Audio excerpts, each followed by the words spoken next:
तो गति का 3 नियम जो है न्यूटन जी ने दिया था, ठीक है। ये तीनों नियम के बारे में हम लोग जानेंगे, क्या क्या उन्होंने कहा था। तो फर्स्ट, सेकेंड और थर्ड दिया था इन्होंने गति का नियम ना, Newton first law, Newton second law और न्यूटन थर्ड लॉ, ऐसे भी इसको बोलते हैं, ठीक है। तो न्यूटन का पहला नियम क्या कहता है, तो मैं आपको बोल दे रहा हूँ, आप लोग नोट कर लीजिएगा क्योंकि यहाँ पे मैं लिख नहीं पाऊंगा। तो न्यूटन का पहला नियम कहता है, न्यूटन का पहला जो नियम है वो जड़त्व का नियम है, जड़त्व का नियम। न्यूटन का पहला नियम जड़त्व का नियम है, ठीक है। और ये क्या कहता है, फर्स्ट नियम कहता है कि कोई वस्तु, मान के चलिए कोई वस्तु है तो स्थिर है तो स्थिर ही रहेगा, ठीक है। कोई भी वस्तु है तो स्थिर है तो स्थिर ही रहेगा जब तक उस पर बाहरी बल ना लगाया जाए।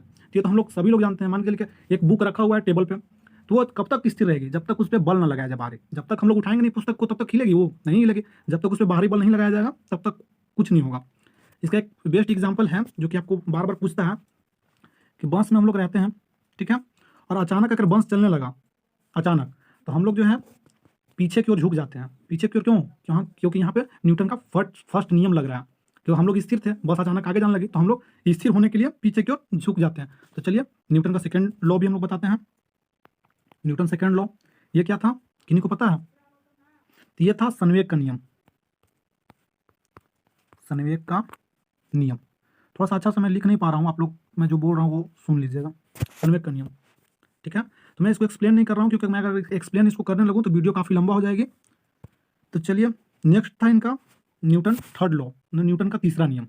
तीसरा नियम क्या कहता है न्यूटन जी का? चलिए पहले हम लोग कलर चेंज कर लेते हैं पेन का।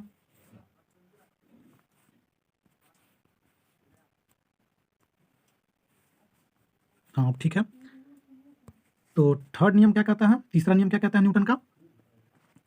तो ये तो सबसे आसान नियम है क्योंकि ये नियम हम लोग सब लोग फॉलो करते हैं। कैसे? हम लोग बता रहे हैं कि क्रिया का प्रतिक्रिया, हर एक क्रिया का प्रतिक्रिया, मतलब हम लोग बात को बताते हैं। आपको एक फ्रेंड जो है आपको एक मुक्का मार दिया, ठीक है, एक मुक्का मार दिया, आप क्या कीजिएगा? आप भी उसको मारिएगा ना, एक मुक्का बराबर करने के लिए। ऐसे मारना किसी को नहीं है, मैं समझाने के लिए आपको बता रहा हूँ।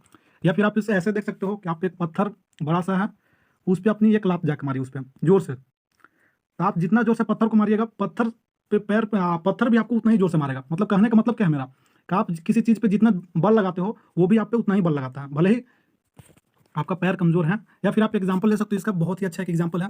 बंदूक से जब हम लोग गोली मारते हैं, AK-47 से, ये छोटा वाला नहीं, AK-47 से जब हम लोग गोली मारते हैं तो आप देखोगे कंधा लगा के लोग मारते हैं। क्यों? क्योंकि जितना तेजी से गोली निकलेगी उतना ही पीछे आपका फोर्स लगेगा, तो वो कंधा लगाए हुए रहते हैं, ठीक है।